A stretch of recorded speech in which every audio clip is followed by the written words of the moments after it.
Bonjour mes frères et sœurs d'Elbeuf.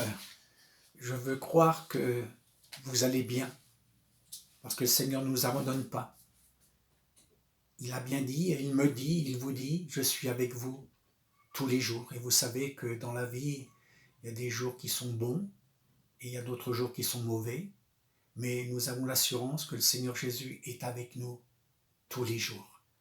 Je veux croire que vous allez bien, parce que le Seigneur, il garde l'Église, il garde les siens. Comme nous dit si bien l'Écriture, il connaît ceux qui lui appartiennent.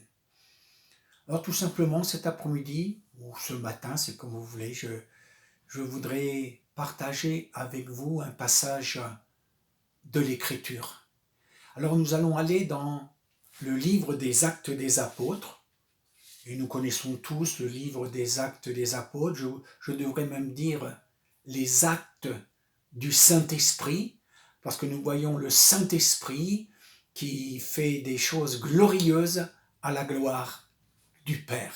Alors je vous convie dans le livre des Actes des Apôtres au chapitre 9 et au verset 36. Alors nous découvrons ensemble cette lecture. Il y avait à Joppé, parmi les disciples, une femme nommée Tabitha, ce qui signifie Dorcas. Elle faisait beaucoup de bonnes œuvres et d'aumônes. Elle tomba malade en ce temps-là et mourut. Après l'avoir lavée, on la déposa dans une chambre haute, et comme Lyde est près de Joppé, les disciples, ayant appris que Pierre s'y trouvait, envoyèrent 2 hommes vers lui pour le prier de venir chez eux sans tarder. Pierre se leva et partit avec ces hommes. Lorsqu'il fut arrivé, on le conduisit dans la chambre haute. Toutes les veuves l'entourèrent en pleurant et lui montrèrent les tuniques et les vêtements que faisait Dorcas pendant qu'elle était avec elle. Pierre fit sortir tout le monde, se mit à genoux et pria. Puis, se tournant vers le corps, il dit « Tabitha, lève-toi ».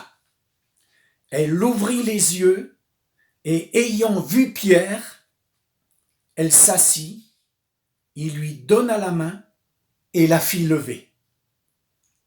Il appela ensuite les saints et les veuves et la leur présenta vivante. Cela fut connu de tout Joppé et beaucoup crurent au Seigneur. Pierre demeura quelque temps à Joppé chez un corroyeur nommé Simon. Alors j'aimerais m'intéresser à cette femme nommée Tabitha, Dorcas. La Bible nous dit qu'elle était disciple de Dieu, disciple de Jésus. Alors ma première question est celle-ci, êtes-vous un disciple de Jésus? Non pas un religieux, mais quelqu'un qui sert Dieu, qui adore Dieu.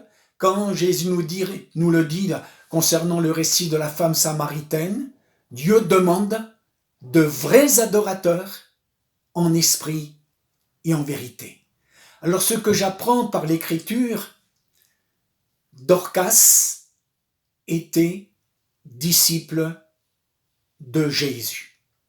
Il est vrai que l'Évangile le proclame, allez, allez, faites de toutes les nations des disciples.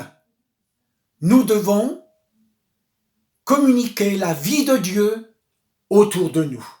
Parce que n'oublions pas que la volonté de Dieu, c'est que tous les hommes soient sauvés. Et même que la repentance et que le pardon des péchés soient prêchés en son nom à toutes les nations. Et même la recommandation du Seigneur, il nous le dit aussi, allez par tout le monde et prêcher la bonne nouvelle. Celui qui croira et qui sera baptisé sera sauvé. Et n'oublions pas que dans le livre des Actes des Apôtres, il nous est dit, et le Seigneur a ajouté à l'Église, ou le Seigneur ajoutait chaque jour à l'Église ceux qui étaient sauvés. Alors j'aimerais m'arrêter à cette femme Dorcas, Tabitha, et même l'Écriture nous dit gazelle. Et il est vrai que ce mot m'a interpellé. Nous connaissons tous cet animal, la gazelle. Nous en avons tous vu. Et je crois que cette femme, si on la surnommait gazelle, il y avait certainement des raisons, je dirais même des raisons spirituelles. Alors vous me suivez bien, mes frères et sœurs? Cette femme, ce disciple de Jésus, elle travaillait beaucoup, c'est ce que la Bible nous dit, c'est ce que la Bible affirme. Je note la concernant, elle faisait. L'Écriture le dit bien, non pas elle disait, mais elle faisait. Et je crois qu'il y a un abîme entre dire et faire. Mais cette femme, c'est une pratiquante. Beaucoup de gens disent aujourd'hui, je suis croyant, mais je ne suis pas pratiquant. Eh bien, cette femme, je peux le dire, elle mettait en pratique les commandements de Dieu. Elle faisait beaucoup. Et j'insiste sur le mot beaucoup. Il est vrai que le disciple de Jésus, il fait beaucoup. Il n'est pas limité dans ce sens. Et comme je viens de l'exprimer, le mot gazelle m'a arrêté. Et je crois que cette femme, elle portait bien, j'allais dire, cette définition. Alors, la gazelle, mes frères et sœurs, je voudrais vous dire que cet animal, il a cette particularité, c'est sa vitesse et sa rapidité. Je dirais le contraire, c'est être paresseux. Mais nous ne sommes pas appelés à être des paresseux. Nous voulons travailler de mieux en mieux dans l'œuvre de Dieu. Et voyez-vous, le premier caractère que je trouve à cette femme disciple de Jésus, elle prenait à cœur l'œuvre de Dieu. Prendre à cœur, c'est donner de son temps. Ce n'est pas regarder au temps que nous donnons, mais c'est vraiment tout donner. La Bible nous le dit, donne-toi tout entier. Eh bien, je crois que cette femme, elle s'est donnée entièrement. Donc, je vous l'ai dit, elle prenait à cœur. Donc, il y avait de l'amour dans son cœur. Il y avait de l'amour pour les autres. Elle savait aimer les autres. Elle savait faire quelque chose pour les autres.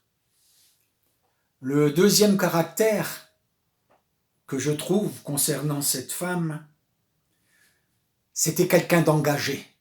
Et il est vrai qu'aujourd'hui, nous réclamons des hommes et des femmes de Dieu qui soient consacrés, qui soient engagés dans l'œuvre de Dieu, qui ne disent pas, bien, aujourd'hui je suis libre, mais demain je ne suis pas libre.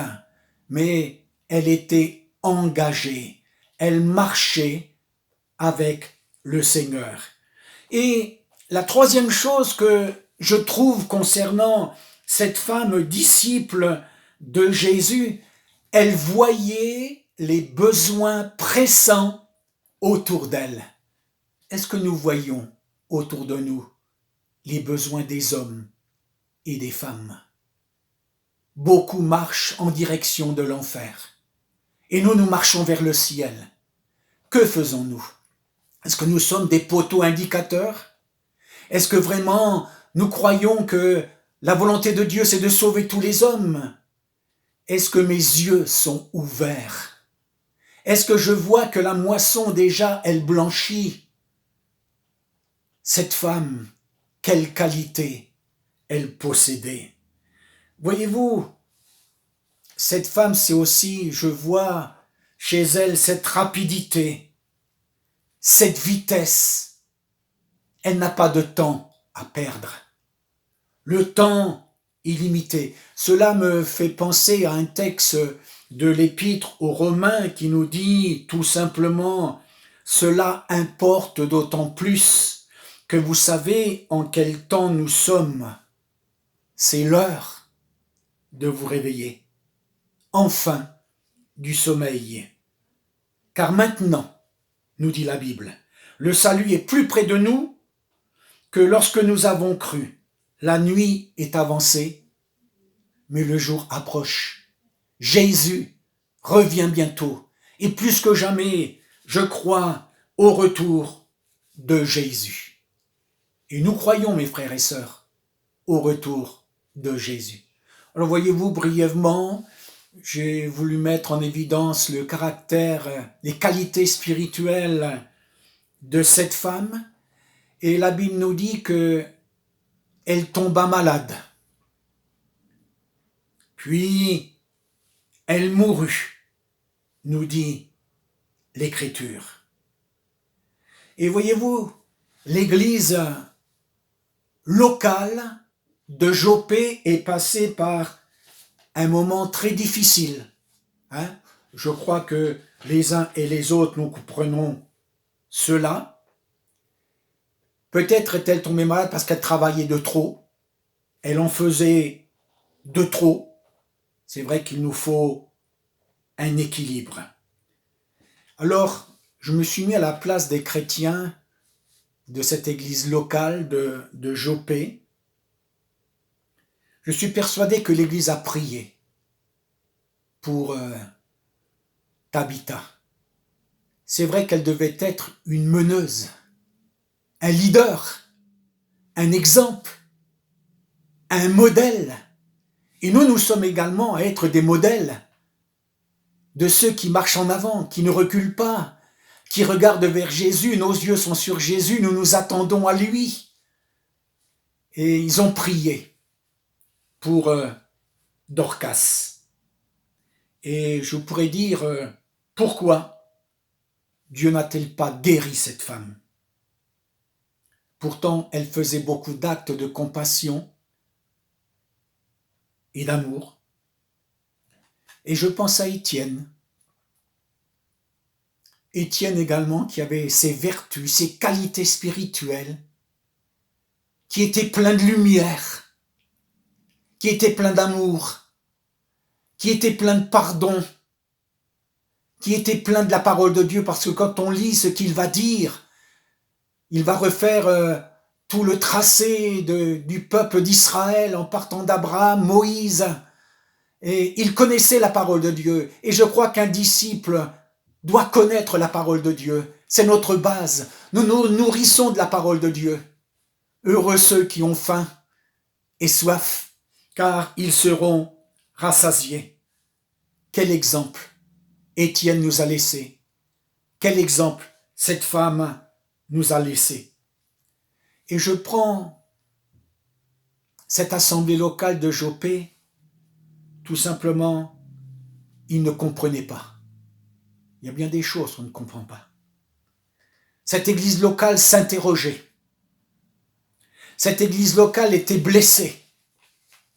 Cette femme qui travaillait énormément pour l'œuvre de Dieu, subitement, elle se trouve à l'arrêt. Et là, beaucoup de questions surgissent.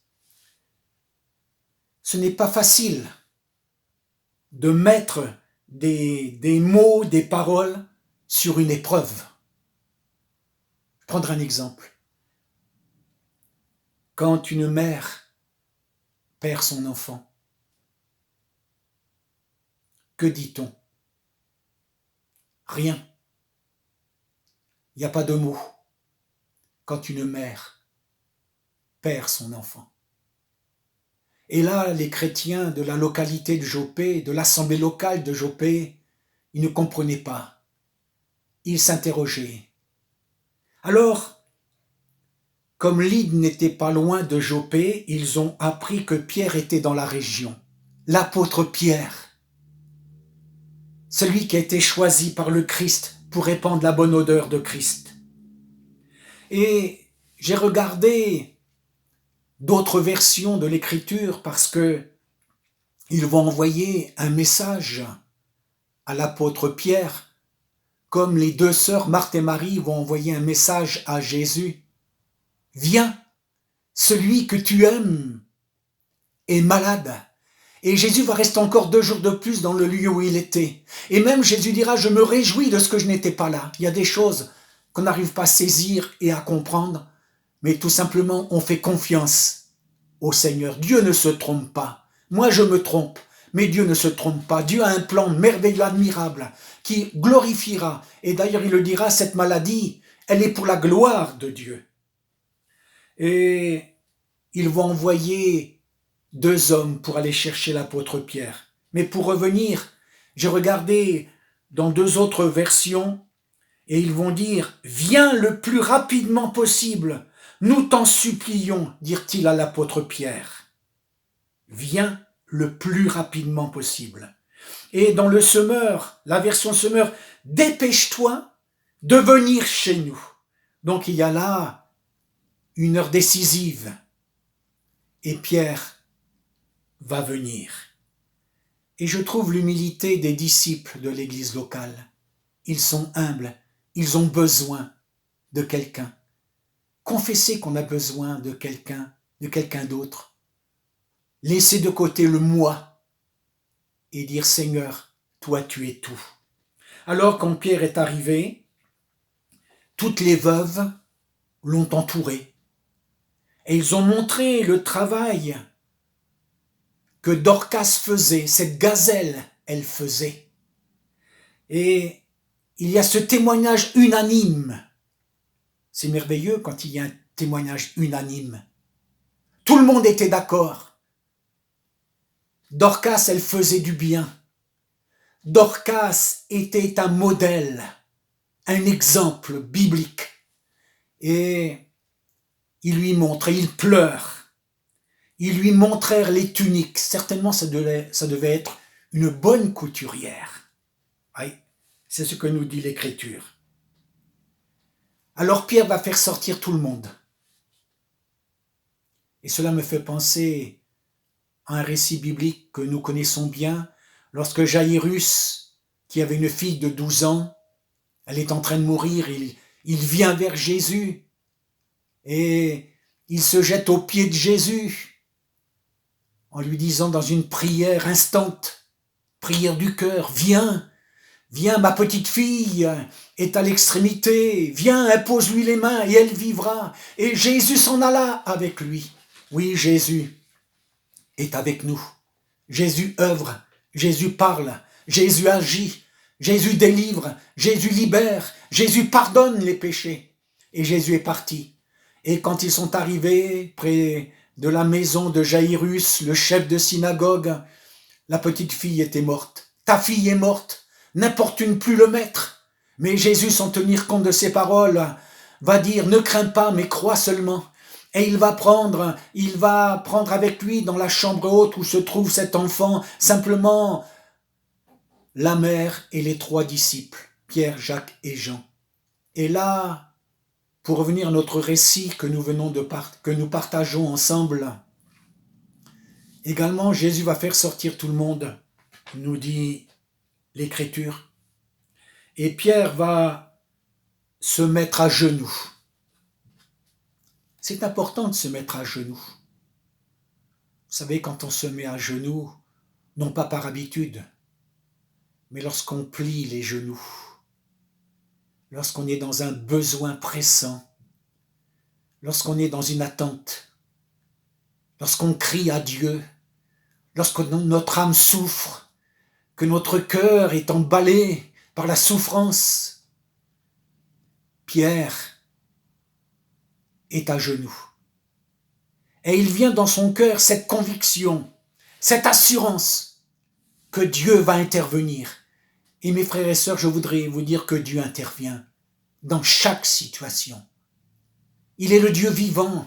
Il est capable de faire de grandes choses. Comme nous dira cet homme de la Bible, avec Dieu, nous ferons des exploits. Et nous réalisons ce que l'ange Gabriel a dit à Marie, mais rien n'est impossible à Dieu. Rien n'est impossible à Dieu. Alors mes frères et sœurs, Pierre va se mettre à genoux. C'est ce que nous dit l'Écriture. Au fond de lui-même, il sent et il va s'adresser à cette femme et il va lui dire, eh bien, lève-toi. Et le miracle de Dieu va se faire. Oui, Dieu fait de grandes choses aujourd'hui. Dieu peut enlever la mort. Peut-être qu'il n'y a plus de sentiments dans votre cœur pour quelqu'un. Les sentiments sont morts. Dieu est capable de les faire revivre. Peut-être la joie ne vous habite plus, bien Dieu est capable de la mettre, d'enlever cette tristesse qui demeure peut-être depuis longtemps. Oui, Dieu veut mettre de l'assurance et non pas, je dirais, quelque chose qui va vous ternir, mais au contraire qui va vous élever. Et le miracle de Dieu a lieu, je regarde ce que me dit la Bible. Tabitha, lève-toi. Pierre l'appelle par son nom. Il va lui donner la main. Il va la faire lever.